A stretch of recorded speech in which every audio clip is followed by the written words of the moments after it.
জন মানুষ একটা বাস ভাড়া করে মিটিংয়ে যাচ্ছে। এখন সায়েন্স সিটির কাছে সামনাসামনি একটা পাঞ্জাব লরির সাথে মুখোমুখি সংঘর্ষ, ধাক্কা যেই ধাক্কা লেগেছে 7টা এড়ে গরু মরে গেছে। কটা? এই এড়ে গরু মানে বুঝতে পেরেছ? আজরাইলির খালা তো ভাই হেভি বুঝে, শালা মুখে পানি লাই না, এর এড়ে গরু বলবো নি আল্লাহর ওলি বলবো? চেনটা টেনে পাইপ পার করে এমন স্টার্ট মারতে যে 10 ইঞ্চি দেয়াল ফেলে দেবে তাল। এই এড়ে গরু বলবো তাকে হিজড়ে বলবো? কথা বলে না। তাহলে কজন মরে গেছে জোরে বলো? 7 জন। আমরা মাল কোটা নিয়ে এলুম। আরে নিয়ে আসতে হবে না, হবে না না, শ্মশানে পুড়ে দেবে, ওরাম করুনি। মাল কোটা নিয়ে এলুম, নিয়ে এসে সুন্দর করে গোসল করিয়ে জানাজার নামাজ পড়িয়ে কবরে রাখার সময় আমরা কি পড়ি? বিসমিল্লাহি ওয়াফি সাবিলিল্লাহি আলা মিল্লাতে রাসূলুল্লাহ। আল্লাহর নামে কার দলে? আল্লাহর নামে নবীর দলে উঠিয়ে দিলাম। এ যাচ্ছিল কার দলে? মমতার দলে। বিসমিল্লাহি ওয়া ফি সাবিলিল্লাহি আলা মিল্লাতি রাসূলিল্লাহ, আল্লাহর নামে নবীর দলে উঠিয়ে দিলাম। এ চিটিংবাজের বাচ্চা, হারামখোরের বাচ্চা, মুনাফিকের বাচ্চা মমতার দলে যাচ্ছিল, বুদ্ধদেবের দলে যাচ্ছিল, অধীর রঞ্জন চৌধুরীর দলে যাচ্ছিল। এই রামমাল এদের দলে যেতে গে পেটো খেয়ে মরে গেল। আমরা জানাজার নামাজ পড়িয়ে দোয়া করছি, আল্লাহর নামে নবীর দলে উঠিয়ে দিলাম। তোর মতো চিটিংবাজ, তোর মতো মুনাফিক, তোর মতো হারামখোর, তোর মতো পচা মাল, তোর মতো ডেঞ্জারাস মাল, তোর মতো মোরা লাশ নিয়ে আমার নবী চুমো খাবে? আমি কি অযুক্তি কথা বলছি? ও মাল বেঁচে ছিল, জীবনে কোনোদিন কোরআনের পক্ষে ছিল না, ও কোনোদিন ইসলামের পক্ষে ছিল না, মরে গেছে, আল্লাহর নামে নবীর দলে উঠিয়ে দিলাম। ওই মোরা লাশ নিয়ে আমার নবী কি করবে? কথা বুঝছো না? বুঝছো না? ও সারা জীবন ওই সব নেতাদের পিছনে ছুটেছে, যেসব নেতারা জীবনে কবে হালাল খেয়েছে ফেরেশতাদেরও মনে নেই। ঠিক বলছি না ভুল বলছি? ও যেসব নেতাদের পিছনে ছুটেছে, সব কুকুরির ভাইরা ভাই মুখে দাঁড়িনি। ও যেসব নেতাদের পিছনে ছুটেছে, জীবনে এক ওয়াক্ত নামাজ পড়েনি। ঈদিন নামাজ পড়তে গেছে নেতা, ইমাম সাহেব ছানা পড়ে, এ বাবু ঈদিন নামাজ একটু আলাদা, ছানা পড়ে আর সূরা ফাতিহাটা কেরাত দে, আর 3 বার আল্লাহু আকবার বলে হাত ছেড়ে দেয় না। আরে এ মাল তো নগদ গীতাঞ্জলির মাল, হারাম মাল খেয়ে ঈদিন নামাজ পড়তে গেছে, ইমাম সাহেব আল্লাহু আকবার বলে হাত ছেড়ে দিয়েছে। এ নেতার রূপ। এরা মাল আছে না নেই? বাপ দাদা 14 পুরুষই নামাজ পড়েন তো, ঈদিন নামাজে গেছিলি মারতে। এ হ্যাঁ না না, খোদার কসম, আলেমদের সাথে থাকো, উলামাদের সাথে থাকো, রসুলের সাথে থাকো।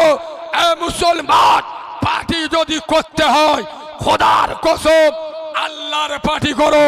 আল্লাহর কোরআন বলেছেন, ফালিয়াবুদু রব্ব হাযাল বাইত, আমি আল্লাহ, আমার ইবাদত কর আমার মসজিদে। ওই আল্লাজি আতআমাহুম মিন জু, ক্ষুধা লাগলে খেতে দেবো, ওয়া আমানাহুম মিন খৌফ, কেউ মারতে এলে আমি আল্লাহ দেখে নেব। আল্লাহ যারে হেফাজতের দায়িত্ব নেবে তার কোনো ভয় আছে? কথা বলে না? দেখেননি এই পাকিস্তানে ইমরান খান জেলে বসে নির্বাচন লড়ল, সেঞ্চুরি করেছে না করেনি? এ পাওয়ার কার? এই জোরে বলেন। তার দলকে বাতিল করে দিয়েছে, নির্দলীয় ভোটে দাঁড়িয়েছে, 100-র উপরে সিট জিতেছে।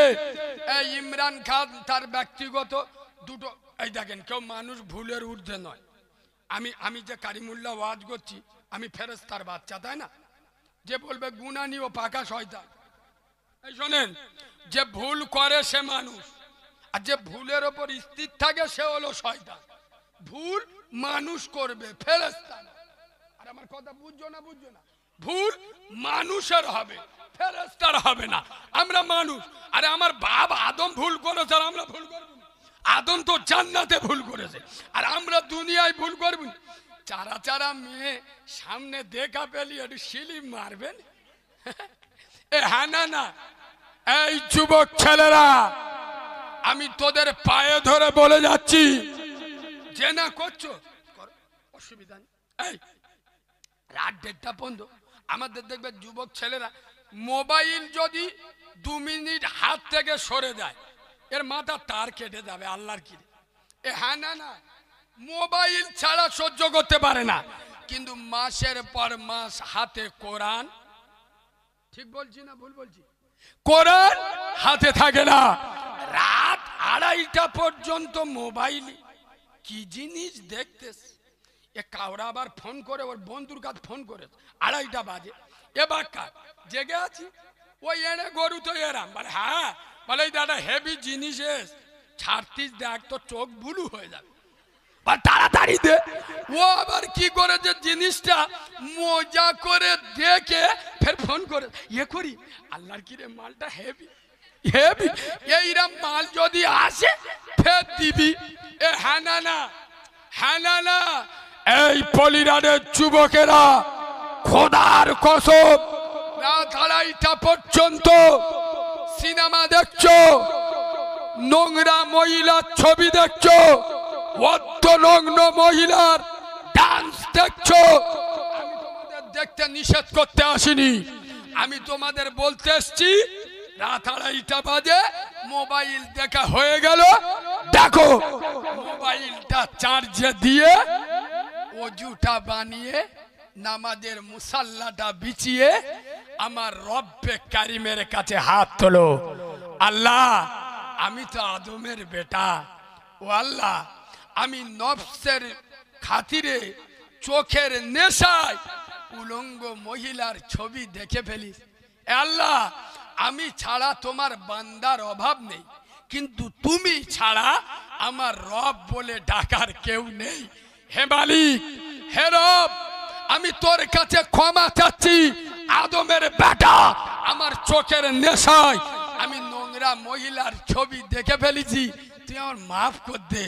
খোদার কসম, আমি বাচ্চা মাওলানা কারিমুল্লাহ জাহাদি নবীর মেম্বারে বসে বলছি, হে পলেরানের যুবক জোয়ানেরো, তোমার চোখ দুটো বন্ধ হওয়ার আগে তার নাম রহমান, তার নাম রহিম, তার নাম গফর, রব্বে কাবার মালিক, তোর জেনার গুনাহ আল্লাহ মাফ করে দেবে।